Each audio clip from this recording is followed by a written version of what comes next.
Merci à tout le monde d'être venu aujourd'hui. Donc, je m'appelle Benjamin Roux, je suis architecte à OCI, où je m'occupe des services de l'organisation OCI Messaging, et aussi on a une nouvelle partie maintenant qui s'appelle Service Builder Platform. Je vais vous parler un petit peu de ce qu'il y a dans ces services. Et je vous parle aujourd'hui de la belle ville de San Diego. J'habitais à Seattle, j'ai déménagé à San Diego récemment euh, pour le soleil. Euh, donc, je vais partager mes slides. Euh, donc, je vais vous parler, je vais vous faire un tour d'horizon des nouveautés des services OCI Messaging. Donc, OCI Messaging, c'est une organisation dans OCI. On a à peu près 500 ingénieurs, quelque chose comme ça. Et donc, la personne qui s'occupe de cette organisation, si vous avez été présent à la keynote de hier, c'est la personne qui vous a parlé je crois qu'il a parlé de Terminator. C'est Julien ou JD, je ne sais pas par quel nom il va.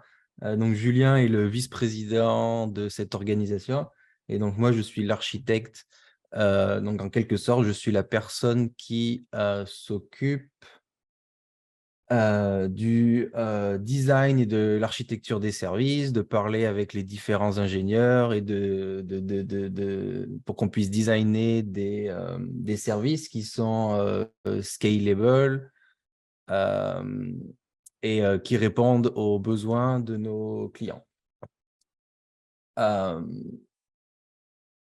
Donc, comme c'est écrit là, je suis architecte à Oracle, OCI, depuis 2017 dans l'organisation Messaging et Service Builder Platform.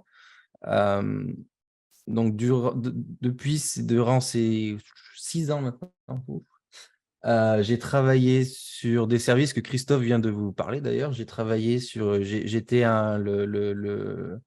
l'un des principaux architectes pour OCI Streaming. Euh, euh, Christophe vous en a parlé. OCI Q, que l'on vient juste de sortir. Je vais vous en parler un petit peu. J'ai aussi travaillé sur Connector Hub, Announcement Service. Quoi d'autre?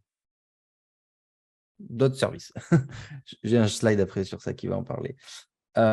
Et avant de travailler à Oracle, j'ai travaillé à Microsoft, où j'étais software engineer dans la division Windows. Donc, je travaillais sur Windows. Donc, ça a été un changement de carrière assez important parce que travailler de Windows, aller dans le cloud, les systèmes distribués, c'était un peu un grand changement. Et donc, voilà. Donc, ça, c'est ce que j'ai fait depuis que je suis aux États-Unis, depuis 2013. Donc, les services messaging et service builder platform. Donc, qu'est-ce qu'il y a dans notre portfolio de services? Donc, ça, c'est tous nos services publics. On a aussi des services internes qui sont utilisés par les autres services de CI. Cela, je peux pas trop en parler. Donc, tous les services ici qui ont une petite étoile, c'est les services dont je vais parler aujourd'hui, qui ont eu des nouveautés dans la dernière année que j'avais envie un peu de partager avec vous. Donc, il y a OCI Q. Donc, OCI Q, c'est un service qui vous donne une queue distribuée où vous pouvez à la fois avoir, comme Christophe vous en a parlé, vous pouvez à la fois avoir des producers, en français des producers. Donc, je suis désolé, j'ai perdu aussi beaucoup de mon français. Il y a beaucoup de mots que je ne sais pas dire en français, donc je vais utiliser beaucoup d'anglicisme. Euh, donc, vous pouvez avoir des producers et des consumers, et ça permet de découpler un peu ces deux process, d'avoir un peu ce qu'on appelle un messaging bus, un async messaging bus entre les deux composants. Ensuite, on a OCI Streaming. Le streaming, c'est pour créer à la place d'une queue. En fait, c'est deux un peu services qui sont un peu complémentaires en fonction de votre use case. Vous avez en fait, c'est à vous de décider si vous avez besoin d'une queue et d'un stream. Mais OCI Streaming, c'est un peu le même principe. C'est pour découpler aussi les producteurs des consumers, à la différence qu'un stream peut être consommé par plusieurs, ce qu'on appelle des consumer groups, donc des groupes de consommateurs. Il y a aussi un peu plus des garanties, il y a plus de garanties au niveau système distribué. Donc, par exemple, il y a un ordering des messages. Donc, on garantit que tous les messages qui sont mis dans un stream et qui ont la même, ce qu'on appelle la clé, une key, qui ont la même key, ils vont être consommés dans l'ordre dans lequel vous les avez mis. Ça, c'est une garantie qu'on vous donne. Donc, ça, le terme technique pour ça, ça s'appelle la linearizability. Donc ça, c'est une strong garantie. Alors que Q, il n'y a pas vraiment de ordering. On va vous donner les messages un peu, on appelle ça un loose ordering, dans le sens où on va vous donner les messages plus ou moins dans l'ordre où vous les avez mis, mais il n'y a pas trop de garantie. Il n'y a pas de garantie du tout même. Un autre service que l'on a aussi créé, c'est OCI Notification. Donc, OCI Notification, c'est un produit qui est plutôt centré sur ce qu'on appelle A2P, Application to People. Donc, c'est pour envoyer des notifications à des gens. Comment ça marche? C'est vous envoyez un message dans un topic. Ça s'appelle un topic aussi dans OCI Notification. Et vous allez pouvoir créer ce qu'on appelle des subscribers, donc des gens qui se subscribe au topic. Et vous pouvez avoir plusieurs types de subscribers. Vous pouvez avoir, par exemple, un téléphone, donc un texte, un SMS. Vous pouvez avoir un message Slack, un email. PagerDuty, donc ça c'est pour faire quand vous êtes d'astreinte sur votre service, c'est pour pouvoir pager quelqu'un sur leur téléphone. Et puis vous pouvez aussi appeler une URL HTTP. Un autre service que l'on a aussi qui est assez récent, c'est le Oracle Connector Hub, qu'on appelle OCH. Donc ça, c'est un service qui permet de transférer des données d'un service A à un service B, donc ce qu'on appelle une source, la source et la destination.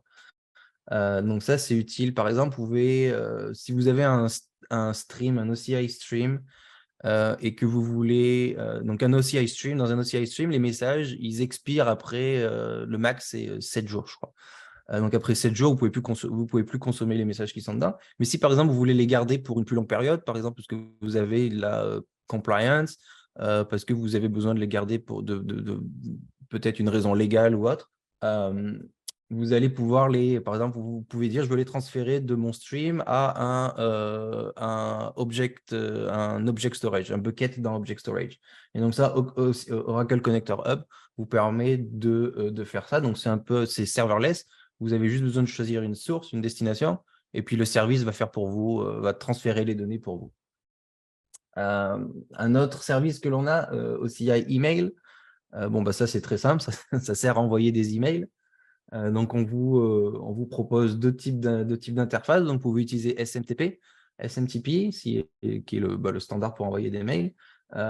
Ou maintenant aussi, je crois qu'on propose, je ne sais pas si ça a été, je sais pas si ça a été, si la release a été faite, mais aussi on va aussi vous proposer une API REST, donc pour pouvoir utiliser HTTP et JSON pour pouvoir envoyer des emails. Ça, je vais vous en parler parce qu'on a une nouvelle feature qui est assez intéressante sur ça. Un autre service qui est OCI Announcements.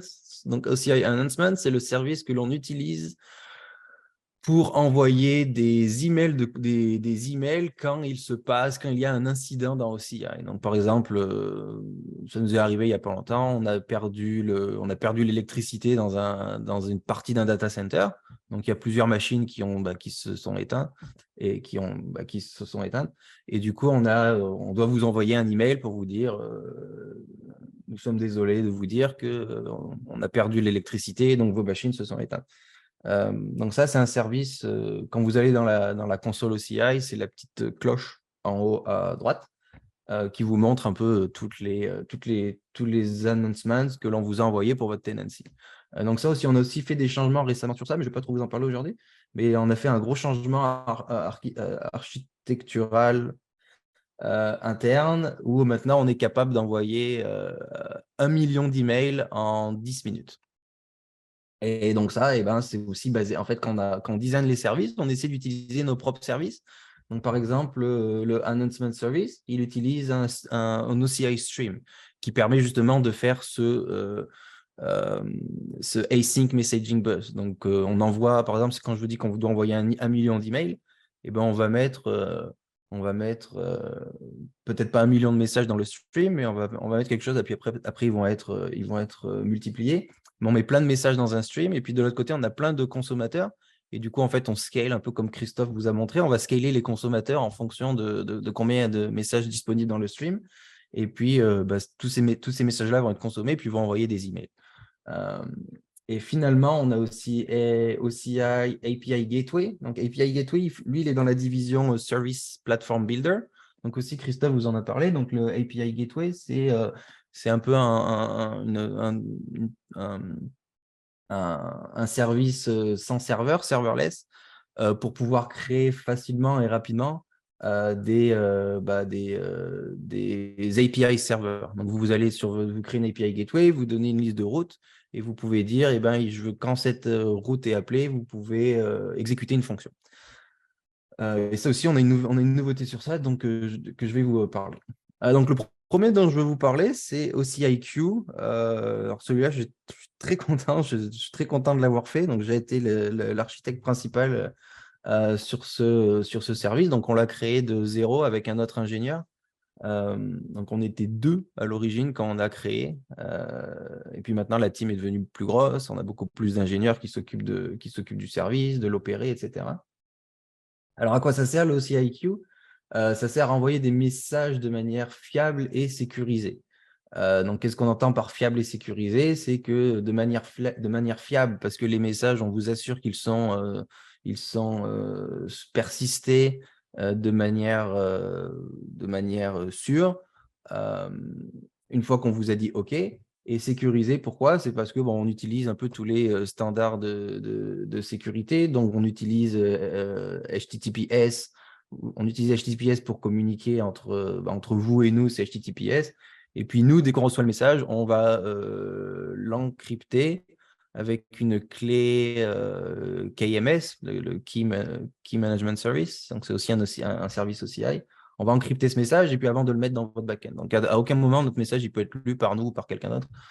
Puis après, quand vous le consommez, on le récupère, on le décrypte et on vous l'envoie. Donc, ça sert à quoi une file d'attente? J'appelle ça une file d'attente. J'ai trouvé ce mot file d'attente. Je trouve ça assez drôle. La file d'attente, elle permet de découpler les producteurs des consommateurs. Donc, en gros, qu'est-ce que ça veut dire? C'est avant, si vous n'avez pas de file d'attente, si vous aviez un producteur et un consommateur, ils avaient besoin de communiquer ensemble d'une façon directe. Et puis, quand cette façon directe, elle ne marchait pas, et votre process ne marchait pas.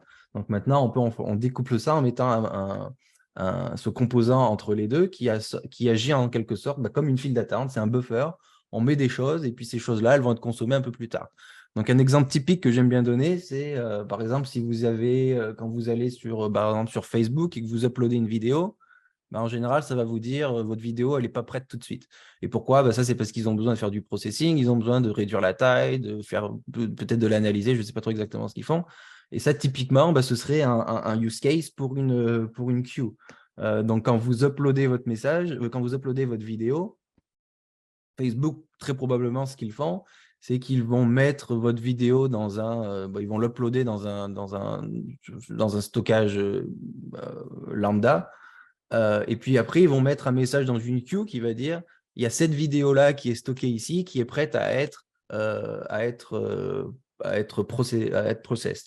Et puis de l'autre côté, vous allez avoir des consumers qui vont lire cette queue, et puis dès qu'ils vont avoir un message qui dit, ah, il y a une vidéo ici, il y a besoin de la réduire en taille et de faire ci et de faire ça, le consommateur va faire ça, il va prendre la vidéo, il va la consommer, il va la mettre autre part, et puis il va deleter la grosse vidéo de plusieurs gigas que vous avez envoyée.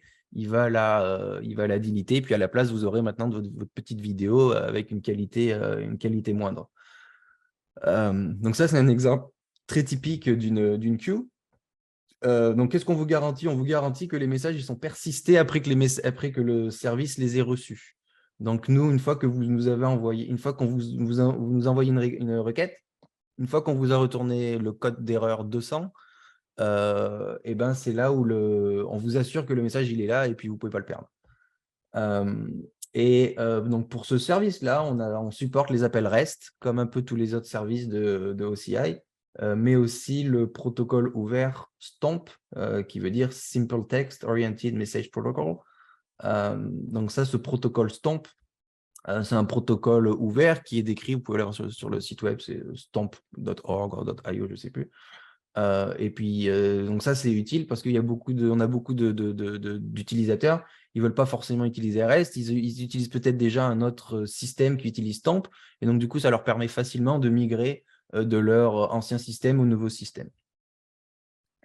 Donc là, je vais vous parler un peu de technique. Donc, si vous étiez là l'année dernière pour cette même conférence, j'avais aussi parlé pendant la keynote, j'avais parlé un peu de comment est-ce que les développeurs dans OCI, comment est-ce qu'on crée des services, comment est-ce qu'on vous garantit un peu tout ce qu'on vous dit. Quand je vous dis les messages ils sont persistés, ça c'est une garantie. Qu'est-ce que ça veut dire une garantie? Est-ce que c'est prouvé, etc.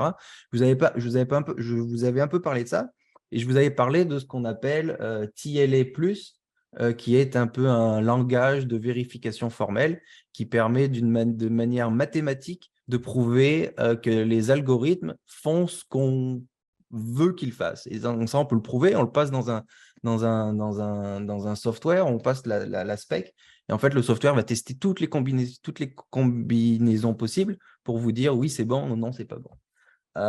Et je vous avais parlé un peu de ça, je crois que je vous avais parlé de Paxos. Donc Paxos, c'est un algorithme qui permet à plusieurs process de se mettre d'accord sur une valeur.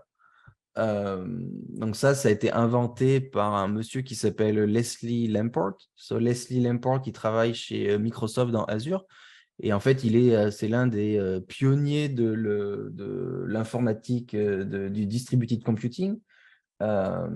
Il a créé les premiers algorithmes, les premiers white papers sur les systèmes distribués, il les a créés dans les années 80. Donc, vous voir, c'est vraiment un pionnier, c'est un très, très, très grand génie. Donc, il a créé cet algorithme qui s'appelle Paxos. Et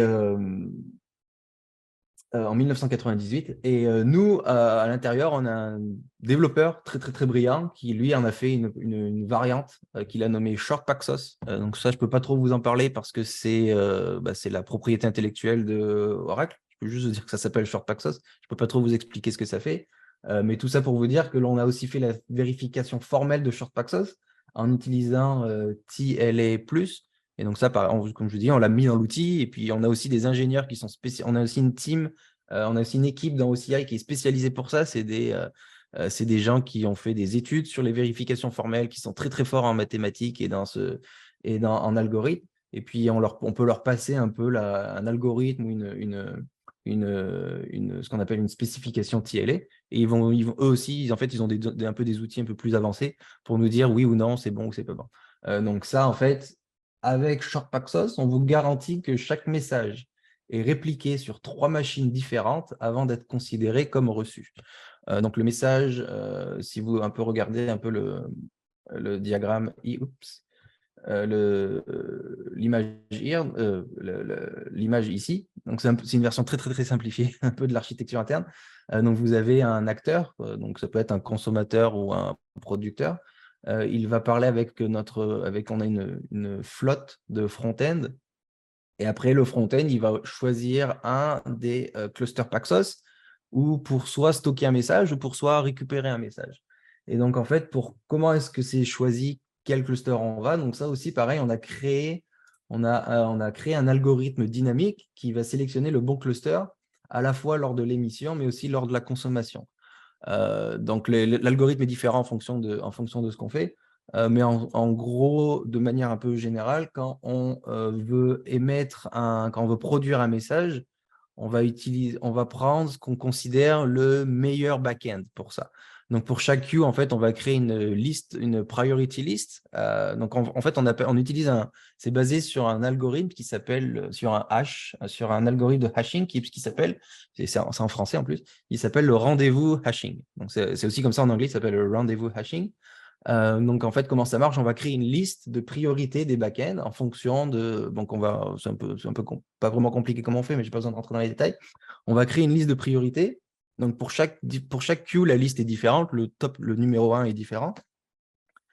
Et en fait, donc c'est on va utiliser ça. En général, on va prendre le premier. Et en fait, la priorité peut changer en fonction du feedback que l'on reçoit du cluster Paxos. Donc, peut-être que le cluster Paxos, il va nous dire « Ah, je peux pas, je reçois trop de requêtes » ou « Ah, bah, j'ai plus de place sur mon disque » ou « Mon CPU est trop haut », etc. Et à chaque fois que l'on va recevoir une erreur ou quelque chose de bizarre du cluster, on va réduire la priorité du backend. Et puis, ben, éventuellement, si le backend numéro 1 il est pas available, et ben, le backend numéro 2 va progressivement devenir le plus prioritaire. Et puis maintenant, on va parler au numéro 2. Et puis maintenant, en background, on essaye aussi de voir si le background si le cluster numéro 1 il redevient en santé. Et s'il redevient en santé, ben, il va progressivement remonter à la place numéro 1. Donc ça, c'est un algorithme. On l'a inventé, oui et non, parce que c'est basé sur des algorithmes, sur des choses existantes, mais on a pris des choses existantes et puis on l'a adapté à notre use case. Donc c'est aussi comme ça qu'on travaille dans OCI. On n'est pas tous des génies qui inventons des algorithmes toute la journée. On essaye aussi en fait, on se renseigne, on lit, on va sur Google, on tape des mots, on recherche des white papers qui ont été écrits par d'autres personnes. On lit les white papers et puis on essaie de voir si on peut adapter leur algorithme à notre use case et puis le changer. Et puis lors de la consommation, alors pour lors de la consommation, c'est un peu différent. Comment ça marche? C'est que tous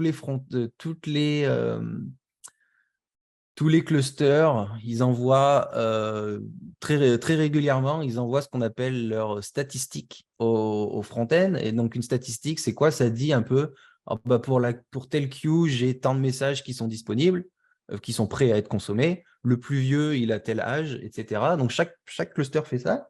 Et puis, lors de la consommation, on va regarder le nœud front-end qui va recevoir la requête. Il va un peu choisir quel est… pour lui, c'est quoi le meilleur cluster où on va pouvoir aller regarder. Donc, il va prendre un cluster qui a des messages et puis il va essayer d'utiliser le cluster qui a le message le plus vieux.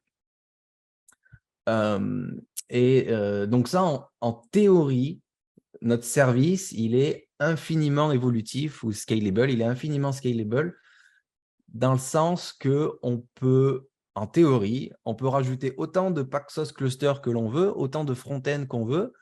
Et puis, maintenant, on peut scaler à des limites très, très, très, très hautes. Alors, pourquoi je dis en théorie? C'est parce qu'en théorie, on veut pas trop que ce soit que cet ensemble de front-end et de Paxos devienne trop gros. Donc, si vous avez vu tout à l'heure la démo de Christophe, quand il vous a montré Q, on a vu le endpoint, et le endpoint, il commençait par cell-1. Donc, cell, c'est pour une cellule. Et donc, en fait, on crée des services de manière cellularisée, où en fait, on va faire en sorte qu'une cellule ne devienne jamais trop grosse, parce qu'en fait, quand elles sont trop grosses aussi, elles deviennent plus compliquées à opérer, parce qu'il y a beaucoup plus de machines, et puis il y a beaucoup plus de serveurs à vérifier, à appliquer des patchs, etc. Et puis aussi, si vous avez 100 000 utilisateurs dans la même cellule, s'il y a quelque chose de mal qui se passe dans cette cellule, et vos 100 000 utilisateurs, ils ont un problème. Alors qu'en fait, si vous avez plusieurs cellules, mettons une dizaine, et qu'à la place d'avoir 100 000 dans une cellule, vous avez, je sais pas, une dizaine de cellules et puis 10 000 utilisateurs par cellule, et s'il y a un problème dans une cellule, vous n'avez que 10 000 utilisateurs qui sont affectés et vous en avez 90 000 autres qui sont encore en bonne santé. Et donc c'est pour ça que je dis qu'on ne peut pas laisser la cellule devenir trop grosse. On n'a pas vraiment encore d'idée, on a une idée un peu en interne de à quelle taille plus ou moins on veut l'arrêter. Mais pour l'instant, on a fait des load tests internes avec des limites très, très, très, très hautes. Donc, on n'a pas trop de soucis. Donc, ça, c'est un service dont on est très, très fiers, Julien et moi-même d'ailleurs, le vice-président de l'organisation, parce que c'était un service qui nous tenait très à cœur et qu'on voulait faire depuis longtemps. Donc, on l'a enfin sorti. Donc, j'espère que vous allez tous trouver des use cases pour l'utiliser. Il y a plein de façons de l'utiliser. C'est vraiment sympa d'utiliser une queue. Et donc, voilà. Très content de ce service. Le prochaine nouveauté dont je voulais vous parler, ça aussi c'est très sympa. Donc c'est dans le service email. Donc le service email, avant cette feature, c'était un service d'envoi d'email un peu simple, très simple. Vous donniez vous envoyez un email de telle adresse à telle adresse, vous pouvez les envoyer en batch, etc. C'était assez simple. Et maintenant, on a cette nouvelle feature. Alors, elle n'est pas encore disponible, elle va être disponible très bientôt.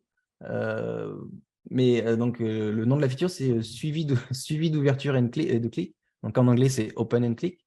Donc, comment ça marche? Ça donne une visibilité aux créateurs de contenu sur les actions des destinataires d'un email.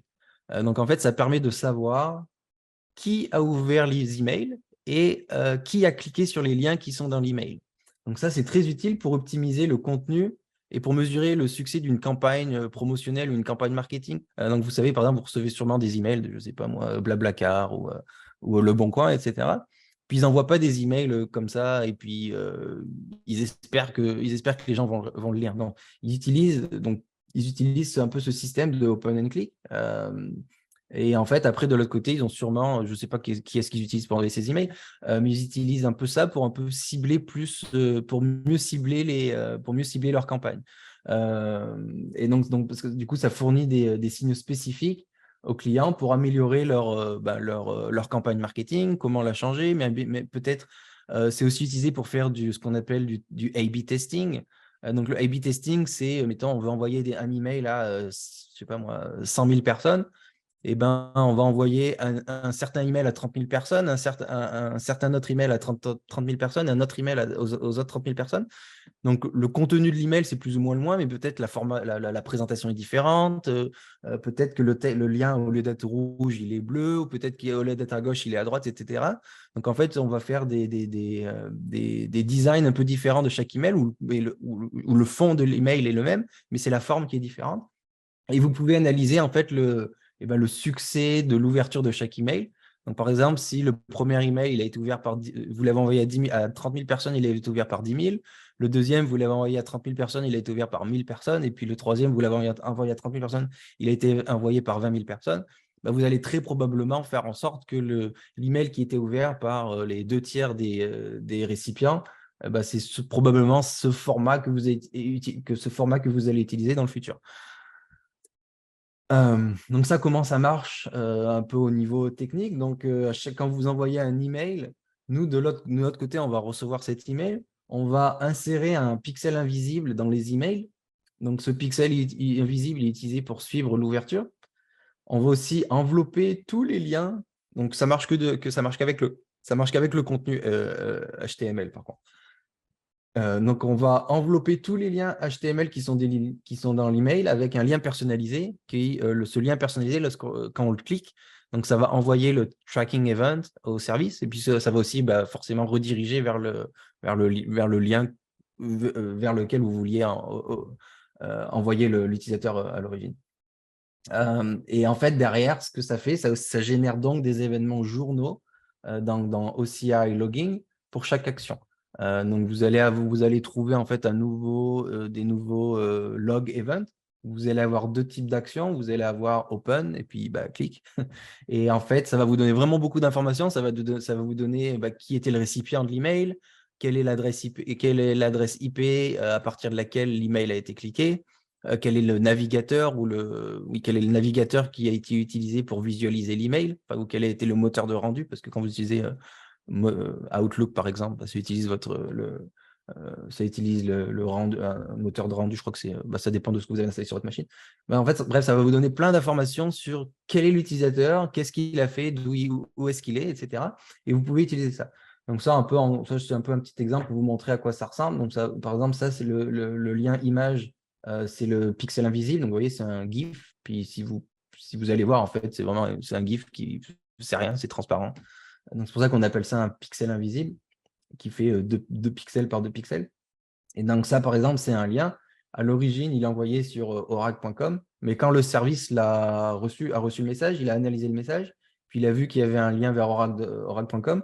Donc, à la place, il l'a remplacé par, par cette URL qui, lorsqu'elle va être cliquée, va vous rediriger vers oracle.com et va aussi générer cet événement pour dire le lien a été cliqué.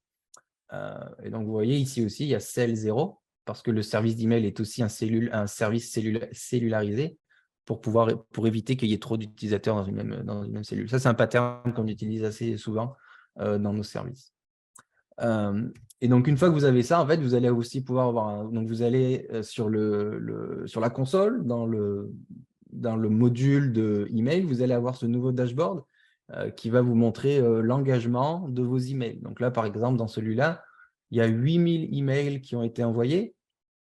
Il y en a 50% qui ont été ouverts, donc 4000 qui ont été ouverts. Sur ces 4000-là, il y en a 3000 qui ont été ouverts par une adresse IP unique. Donc, par exemple, il y a 1000 emails qui ont été ouverts, il y a 1000 emails qui ont été ouverts plusieurs fois. Il y a 2500 emails qui ont été cliqués, où le lien a été cliqué, et puis il y a 2000, dont ces 2000 mails, sur ces 2500, il y en a 2000 qui ont été des clics uniques. Et donc, ça vous donne des graphes, vous pouvez voir aussi complaint, donc ça c'est combien de personnes ont mis l'email en spam, on l'a marqué comme spam, donc là on peut voir par exemple que c'était assez bas.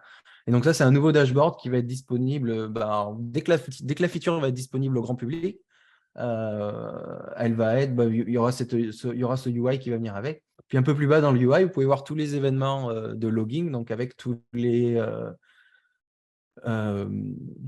tout ce que j'ai dit avec l'email de la personne qui a ouvert l'email, qui était l'email était envoyé, son adresse IP, etc.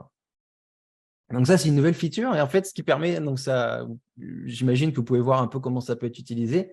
Et donc là, maintenant, ça aide le email service à devenir plus pour commettre un service pour faire de la campagne marketing, pour envoyer des emails, essayer un peu de comprendre ce que font vos utilisateurs. Alors qu'avant, c'était vous envoyez l'email et puis peut-être que vous avez des liens, peut-être qu'il y avait un lien dessus qui veut rediriger sur votre site web et du coup, vous pouviez voir d'où ça venait. Mais maintenant, vous avez ça qui est de façon centralisée. Et puis, comme c'est des événements logging derrière, vous pouvez analyser ces événements avec d'autres outils pour créer des dashboards un peu plus avancés, pour donner accès à d'autres personnes, etc. Donc ça, c'est une feature qu'on est très, très content d'avoir finalement fait. Et donc, elle va être disponible. Je sais que la disponibilité limitée, c'est à la fin du mois, c'est le 31 mai. Et j'ai demandé quand est-ce qu'était la disponibilité globale, mais je n'ai pas encore eu de réponse. Mais en général, c'est quelques semaines, quelques mois plus tard. Donc, ça devrait pas trop tarder.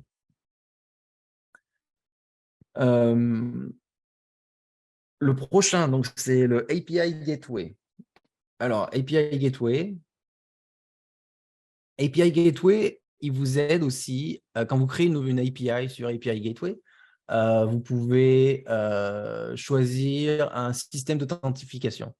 Donc, ces systèmes d'authentification, il peut être simple ou non.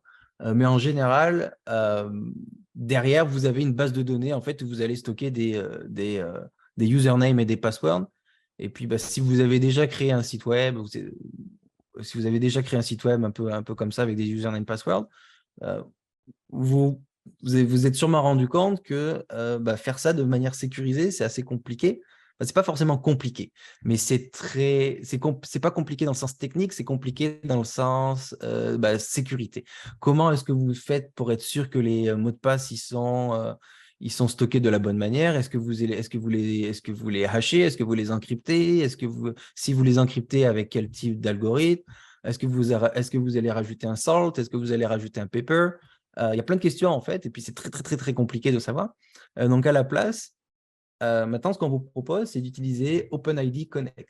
Donc OpenID Connect, ça permet à différents types d'applications, des mobiles, des applications navigateurs, etc., de prendre en charge l'authentification de manière sécurisée, centralisée et standardisée.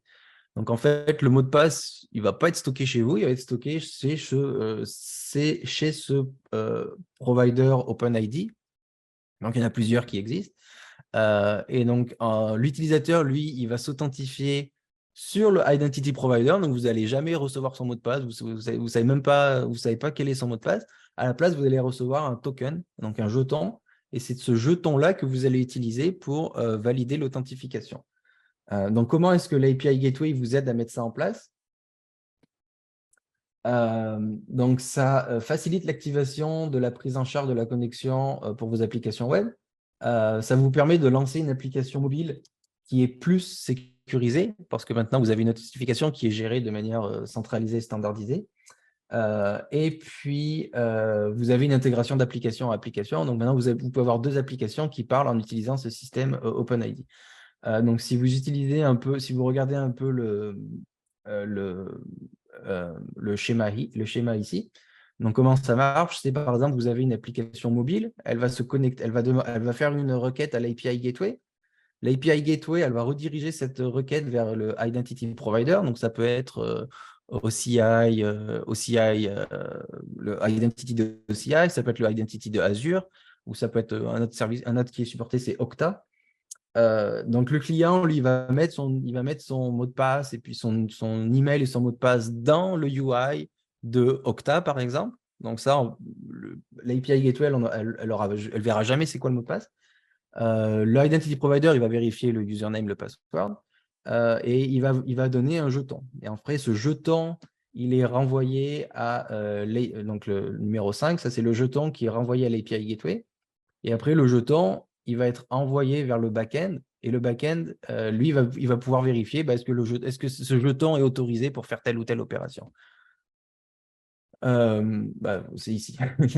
Comment ça va? Donc, l'application demande l'accès, elle fait une requête à un back-end en utilisant le API Gateway, la passerelle API. Elle va rediriger vers le fournisseur d'accès. Il va s'authentifier. Il va rediriger avec le jeton d'accès. La passerelle valide le jeton d'accès. Donc, elle va demander à Okta, est-ce que ce jeton, déjà, est-ce qu'il est valide? Est-ce que ce n'est pas juste un jeton random qu'il nous a envoyé? Et puis, est-ce qu'il a le droit de faire cette opération? Et puis, si la validation du jeton est réussie, la passerelle, elle continue, l'API Gateway va continuer la requête jusqu'au back-end. Et puis, le back-end, il va retourner la ressource. Donc, tout ça, c'est fait au niveau de l'API Gateway elle-même. Et donc, vous n'avez pas besoin de faire grand-chose. Donc, ça aussi, c'est une feature qui est en disponibilité limitée, mais elle va aussi devenir disponible pour le grand public incessamment sous peu. Je connais pas trop les dates, mais ça va être bientôt. Donc ça, c'est un petit exemple de comment ça marche. Donc ça, c'est un UI qu'on a créé avec d'autres ingénieurs. Donc vous voyez, vous avez l'ancienne façon de faire, email, password. Donc ça, sur ce site web, c'est un site web où on stockait les passwords dans une base de données MySQL, je crois. Mais pareil, comme je dis, c'est très compliqué de savoir, d'avoir une bonne hygiène de sécurité, comment est-ce qu'on store le password, etc. Et puis, c'est très compliqué. Donc, à la place, on a aussi fait ce qu'on appelle un Okta Sign-in. Donc, quand vous cliquez sur le Okta Sign-in, ça ouvre cette fenêtre et vous mettez votre password et votre username et puis vous voyez, ça utilise le domaine okta.com. Donc, c'est basé sur OAuth 2. Donc, vous mettez un password. Une fois que vous cliquez sur OK, ça vous authentifie. Et puis, une fois que l'authentification a été validée par ça, ça vous envoie sur le site web et puis ça vous dit bienvenue. Puis donc au final, le back-end, il reçoit votre adresse email parce qu'il en a besoin. Il en a besoin pour vous créer un profil, pour associer votre adresse email avec le jeton que vous lui avez passé. Et pourquoi est-ce qu'on dit que c'est plus sécurisé qu'un password? C'est parce que déjà, le jeton, il expire. Il expire souvent. Donc, quand vous allez aller sur le site web, des fois, ça va vous demander de vous reconnecter. Donc, vous allez devoir repasser par le flow de login Okta. Mais le système lui va détecter que vous avez déjà un compte. Donc, vous allez récupérer votre profil. C'est juste que le jeton lui-même va expirer. Mais aussi, l'autre façon, c'est que l'utilisateur, il peut aussi révoquer l'accès à votre application. Donc, il peut aller dans Okta. Et puis, dans Okta, ils peuvent voir toute la liste des services à laquelle ils se sont connectés via ce process. Et ils peuvent dire je veux plus que cette application elle ait accès à ait accès. à mon jeton. Je veux que mon jeton soit révoqué. Et donc, ils peuvent cliquer. Et puis maintenant, le jeton, il est révoqué. L'application, elle ne peut plus accéder elle peut plus utiliser les jetons pour faire des choses. Donc, c'est pour ça qu'on dit que c'est plus sécurisé. Donc ça aussi, c'est une feature qui est très… Donc toutes ces features, on ne les a pas faites parce qu'on avait envie de les faire. Oui et non. À OCI, on fait les features parce qu'on a des utilisateurs qui nous demandent ça. Il y a des utilisateurs qui nous demandent, j'aimerais pouvoir faire open and click, j'aimerais pouvoir suivre comment est-ce que mes emails ils sont utilisés, j'aimerais pouvoir faire ces choses-là. Nous, derrière, on évalue un peu la possibilité technique, combien il y a d'utilisateurs qui nous demandent ces choses-là, combien de temps est-ce que ça prendrait. Et puis après, on décide oui ou non quelle feature on va faire, quelle feature on ne va pas faire, quelle feature on va faire maintenant, quelle feature on va faire plus tard. Et donc ça, c'est des features qui ont été beaucoup demandées, donc on les a mis en haut de la priorité, on les a mis avec une haute priorité, et puis on a assigné des ingénieurs pour faire ça. Et donc, moi, mon job dans tout ça, un peu, c'est donc, je n'ai pas forcément designé ces features-là, mais mon job, c'est de faire confiance aux autres ingénieurs, à d'autres ingénieurs seniors, de créer ces features. Et puis moi, après, je vais lire leurs documents et faire en sorte que ça fonctionne d'une manière technique, ça fonctionne, que c'est sécurisé, etc. Et puis après, il y a d'autres ingénieurs qui vont review le document. Et puis après, il y a des ingénieurs qui vont commencer à écrire le code. Donc ça, c'est comme ça que l'on crée des features dans OCI. Et finalement, je voulais vous parler de OCI Streaming. Donc OCI Streaming, ce n'est pas forcément une nouvelle feature, mais ça, en fait, c'est un suivi par rapport à l'offre originale. Donc, comment est-ce que ça marchait avant streaming? C'est qu'on vous donnait vous créez un stream avec un certain nombre de partitions et chaque partition vous donnait un débit de 1 mégaoctet par seconde pour mettre dedans et 2 mégaoctets par seconde pour récupérer. Et donc ça, le problème, c'est qu'on a eu beaucoup d'utilisateurs qui venaient et qui nous disaient « Bon, c'est bien beau votre 1 mégaoctet, mais moi, je n'ai pas besoin de 1 mégaoctet. Moi, je veux beaucoup de partitions parce que j'ai beaucoup de clés. » Mais je veux pouvoir avoir beaucoup de partitions, mais je veux que chaque partition, elle fasse que 1 kilooctet ou même des fois 100 octets. Et donc, c'était un peu compliqué pour nous de notre côté parce que nous, on avait à architecturer, je ne sais pas si c'est un mot qui se dit, mais je vais continuer de l'utiliser. On avait architecturé le service de manière à ce que les partitions soient utilisées à plein débit, donc à ce 1 mégaoctet, 2 mégaoctets. Et donc, en interne, on a fait assez des changements, donc c'était incrémental, ce n'était pas tout d'un coup, pour pouvoir proposer cette nouvelle offre. Et donc, maintenant, du coup, ce qu'on va proposer très, très, très bientôt, c'est une nouvelle tarification. Donc, c'est en addition. Vous avez toujours l'ancienne tarification, mais maintenant, vous allez aussi avoir la nouvelle tarification avec les bénéfices suivants. Donc, maintenant, vous allez avoir la possibilité de créer des dizaines de milliers de partitions. Donc, par exemple, on a un utilisateur, une compagnie externe qui a utilisé, je crois que c'est 50 000 partitions, ce qui est énorme. Je crois que même je pense même que sur Amazon Kinesis, je pense même pas qu'ils font à ce niveau-là. Vous allez pouvoir personnaliser le débit de données par partition. Donc, si vous voulez moins que 1 mégaoctet ou si vous voulez plus que 1 mégaoctet, on a par exemple un utilisateur qui nous demande 10 mégaoctets par partition. Ben ça, en fait, on va l'envoyer sur cette nouvelle tarification et on va lui dire… Donc, j'imagine que vous comprenez que la tarification va être un peu plus élevée par rapport au tarif actuel. C'est parce qu'on vous donne plus de bénéfices. Donc, on a un utilisateur qui veut 10 mégaoctets. Il ne veut pas beaucoup de partitions, mais il veut 10 mégaoctets par partition. Et puis, on a aussi l'inverse. On a des utilisateurs qui veulent des dizaines de milliers de partitions, mais ils ne veulent pas beaucoup de débit par partition. On va aussi vous donner une période de conservation maximale des messages qui va être plus élevée. Donc, aujourd'hui, le max, c'était 7 jours. Et donc là, avec cette nouvelle tarification, on va pouvoir vous offrir plus, 14 jours, 30 jours. Je ne sais pas exactement ça va être quoi le nouveau maximum, mais c'est quelque chose maintenant que vous allez pouvoir un peu choisir comment est-ce que vous voulez que ce soit. Et finalement, alors ça, il faudrait que faut que je vérifie un petit peu, mais vous allez pouvoir augmenter la taille maximale des messages. Donc aujourd'hui, la taille maximale, c'est 1 mégaoctet. Et donc là, vous allez pouvoir l'augmenter. Je ne sais pas exactement c'est quoi la limite, mais vous allez pouvoir la changer. Donc ça, en fait, maintenant, vous allez pouvoir un peu personnaliser votre stream pour définir un petit peu qu'est-ce que vous voulez, quel débit vous voulez, combien de partitions, et puis on va vous le donner. Alors qu'avant, vous étiez un peu contraint d'utiliser le service comme on l'avait défini, c'est-à-dire avec ce 1 mégaoctet, 2 mégaoctets. Et du coup, on a remarqué que ça ne fonctionnait pas pour tout le monde. Donc, on a écouté nos utilisateurs et on est venu avec cette nouvelle tarification. Donc, ça aussi, c'est pour bientôt. Donc là, en fait, je vous annonce plein de choses qui ont été annoncées nulle part. J'ai demandé si j'avais le droit, on m'a dit oui. Donc, c'est un peu en avant-première pour vous, toutes ces choses-là. Peut-être qu'il y en a certaines qui ont été annoncées à l'Open World, mais je ne pense pas. Donc ça, c'est un peu en avant-première pour vous, les francophones qui nous écoutent aujourd'hui. Parce qu'en fait, Julien et moi, on est deux Français qui travaillons dans OCI. Et puis, on aime bien un peu give back à nos amis francophones avec un peu des nouveautés.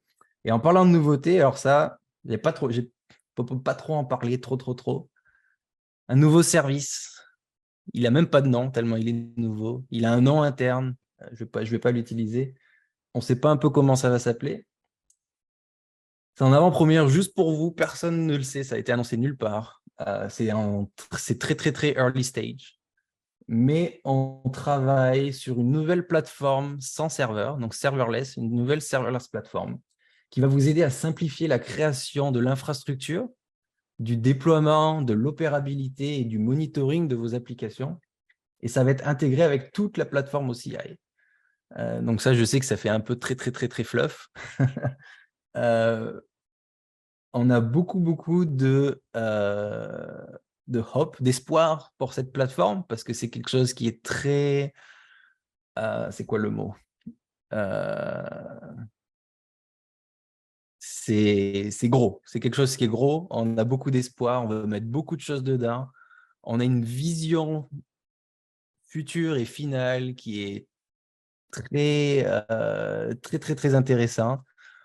On pense que ça peut aider les services internes de OCI. En fait, on va commencer cette plateforme en interne. On va tester cette plateforme avec les services OCI. On va leur dire, on veut que vous migriez, on veut que vous migrez vos services sur cette plateforme. Et quand on va avoir quand on va avoir de la confidence, que maintenant ça fonctionne bien, etc., c'est là où on va la mettre accessible au grand public, c'est-à-dire à tout le monde sur ce call-là. Ça, c'est la chose sur laquelle je travaille à fond en ce moment. Donc, on écrit beaucoup de documents, on détaille, on écrit des product definition. On montre ça à des… donc, par exemple, cette plateforme a été expliquée à Larry Ellison, qui est le CEO qui n'est pas le CEO, mais il est il est le créateur de Oracle. Il est le CTO de Oracle. On a travaillé très proche avec Clay, qui est le Executive Vice President de OCI, donc c'est la personne qui gère OCI. Donc, on a travaillé avec lui pour définir un peu les features, etc., qu'on allait avoir dedans. Donc, beaucoup de choses. Je peux pas trop dire je peux pas trop expliquer comment ça va se passer, mais sachez qu'on travaille aussi sur le next de OCI. Okay, on a 500 ingénieurs dans notre division. Et il y en a beaucoup qui travaillent sur le email, le queue, et stream, etc. Mais on a aussi une grosse team en interne qui travaille sur cette nouvelle plateforme qui n'a pour l'instant pas de nom. Donc, c'est à peu près tout ce que je voulais vous montrer. J'avais prévu de faire une démo à l'origine, mais en fait, je me suis rendu compte qu'il y avait assez de choses. Et puis, vous allez avoir, je pense que vous avez des démos un peu toute la journée. Christophe vous a montré une très belle démo tout à l'heure avec plein de services, dont les services messaging. Donc, ça allait un peu être répétitif. Donc à la place, je pense que ce qu'on va prendre, c'est qu'on va prendre une dizaine de minutes pour faire une question-réponse. Si vous avez des questions, évidemment. Donc là, je vois une question de Christian. J'ai eu à utiliser les solutions concurrentes pour envoyer des emails. J'ai eu du mal à envoyer un email formaté. Prenez-vous en charge cet aspect des choses? Au reste, je suis super intéressant pour l'envoi de 100 000 emails par minute. Alors, oui, de ce que je sais, oui, on peut faire des HTML avec du CSS. Parce qu'en fait, comme j'ai expliqué, on veut que cette plateforme soit utilisée pour du marketing. Puis c'est très dur de faire du marketing avec des emails moches. Donc on essaie un peu de supporter le HTML, CSS pour que vous puissiez faire des emails qui soient très beaux visuellement pour pouvoir améliorer un peu vos campagnes marketing.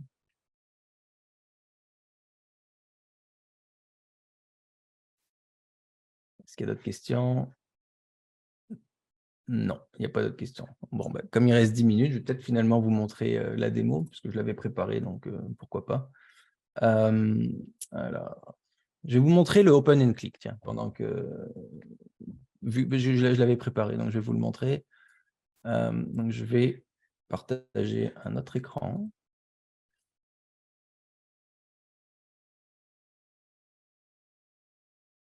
Share screen. Et c'est lequel? Celui-là. Donc pendant que j'étais en train de vous parler, en fait, j'avais roulé un outil. Donc en fait, c'est une démo que je peux vous. Donc ça, c'est une démo. En fait, je peux vous passer le lien. Donc c'est sur le GitHub de Oracle, Developer Relations. Donc c'est une démo qui a été présentée à l'Open World, je crois. Et donc c'est une démo qui utilise beaucoup des services OCI messaging et puis service builder platform, donc API Gateway. Donc, c'est un service un peu donc ça simule un service qui reçoit des événements par exemple, une montre connectée ou un truc cardiaque, un device cardiaque. Et donc, en fait, tous ces événements, ils sont envoyés dans un load balancer, ils sont envoyés, en fait, ils sont enrichis, ils sont envoyés dans un stream. Ensuite, ce stream, il est lu par un OCI Dataflow. Et en fait, cet OCI Dataflow, il va détecter des choses pas bonnes. Par exemple, vous avez un rythme cardiaque trop élevé, vous n'avez pas assez d'oxygène, etc. Et quand il va détecter ces irrégularités, il va mettre un message dans une queue. Et en fait, derrière, il y a un notification service qui va lire cette queue et qui va envoyer un email en utilisant le email delivery service. Et donc, si cet email va dire attention, rythme cardiaque envoyé, rythme cardiaque trop élevé, etc. Et puis de l'autre côté, ça va aussi générer des événements logging. Et puis vous allez pouvoir créer, on peut créer un custom dashboard, etc. Puis il y a aussi une API gateway pour pouvoir enregistrer un nouveau device, créer un compte, etc. Donc, pendant que j'étais en train de parler, là, j'avais commencé à envoyer, j'avais roulé un outil en fait qui génère des événements, des faux événements. Et donc là, par exemple, j'ai reçu plein d'emails qui disent attention, mon heart rate, mon rythme cardiaque est à 152, et puis vous m'avez dit de vous avertir quand c'était au-dessus de 140. Donc ça m'a généré une dizaine d'emails. Et du coup, on va pouvoir aller voir. Donc, si on regarde, je ne peux pas le faire ici, mais si on regarde, donc ça, c'est des emails qui ont été setupés pour utiliser le Open and Click. Donc là, on va pouvoir aller voir le nouveau dashboard de email delivery.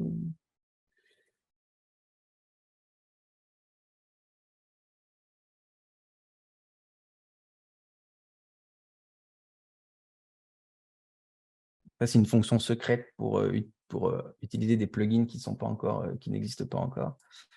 Ça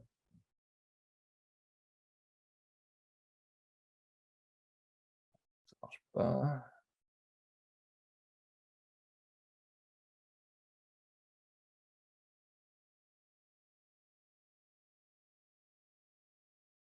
bon, j'ai pas, ça ne me l'affiche pas, mais là, en fait, vous pouvez voir un peu le truc. Donc, ça dit qu'il y a eu 19 emails qui ont été acceptés pendant les 5 dernières minutes. Il y en a 19 qui ont été relayés. Alors, en fait, normalement, j'étais censé pouvoir avoir le nouveau plugin dont je vous avais montré euh, le UI, mais là, ça n'a pas l'air de fonctionner. Je ne sais pas trop pourquoi. Mais normalement, ici, j'aurais pu voir un peu toutes les emails qui ont été. Là, je pense que je peux peut-être voir les logs. Peut-être, même si je n'ai pas l'email, je peux voir les logs. Donc, en fait, ça, c'est tous les emails. Donc là, vous pouvez voir, par exemple, qu'il y a un email qui a été ouvert par cet utilisateur qui est justement la personne qui m'a aidé à faire cette démo. Donc, il a ouvert cet email à telle heure. Donc, c'était un email qui était envoyé par cette adresse à cette personne. Et donc, elle a été ouverte à partir de cette adresse IP en utilisant Mozilla, etc. Donc, ça, c'est tous les emails qui ont été ouverts. Email ouvert, email ouvert, email ouvert, email ouvert. Il y a sûrement quelque chose qui a été. J'ai ouvert des emails un peu plus tôt. Et donc maintenant, c'est les deux types d'événements. Donc il y a 3 types d'événements. Il y a les événements, il y a les emails qui ont été relayés, les emails qui ont été ouverts et les emails qui ont été cliqués. Donc ça, c'est une petite démo. Je peux mettre le lien dans le chat. Et donc ça, en théorie, vous avez la possibilité d'utiliser vous pouvez prendre le code comme ça, donc vous pouvez lire un peu, etc. Et vous pouvez le déployer directement dans OCI en utilisant le crédit. Je pense que vous avez des crédits gratuits en participant à cette conférence. Donc, vous pouvez déployer cette application et puis un peu essayer avec. Donc, ça vous donne, ça c'est le login UI. Et vous avez plusieurs dashboards. Je crois que ça vous crée aussi des dashboards. Donc ça, c'est un dashboard qu'on avait créé justement pour le open and click. Donc là, il n'y a pas de data. Mais ouais, en fait, toute cette démo-là, ça setup tout ce que ça va setuper tout ça. Ça va setuper une API gateway, des fonctions, un logging, une NoSQL, un streaming service, une queue, un email delivery, un network load balancer. Donc, c'est à peu près tout. Je crois qu'on a 2 minutes pour 2 autres questions. L'envoi de mail par API se fait-il par JMap? Alors, si je savais ce qu'était JMap, je pourrais répondre. Je vais regarder vite fait. JSON, Meta Application. Je ne sais pas trop ce que c'est JMap, mais en fait, l'email, il se fait un peu. Vous voulez envoyer un peu ce que vous voulez. Donc, vous pouvez utiliser Java Mail, vous pouvez utiliser une librairie SMTP, vous pouvez trouver sur Internet. Vous pouvez faire ça en Java, en Python, en C#, en n'importe quoi. Ou vous pouvez aussi utiliser.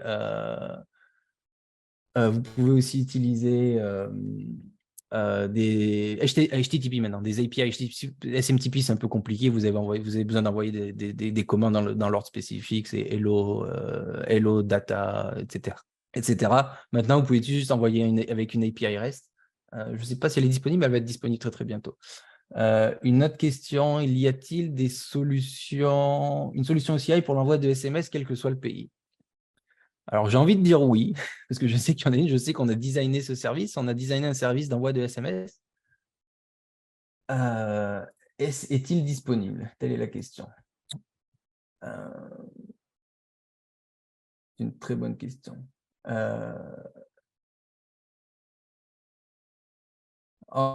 Cette partie-là, elle est dans le OCI Notification Service, le OCI Notification. Vous êtes supposé pouvoir envoyer des SMS. Alors, je ne sais pas si c'est quel que soit le pays, mais je sais qu'on supportait beaucoup de pays. Les prix sont différents en fonction du pays, mais je sais qu'on supportait beaucoup de pays.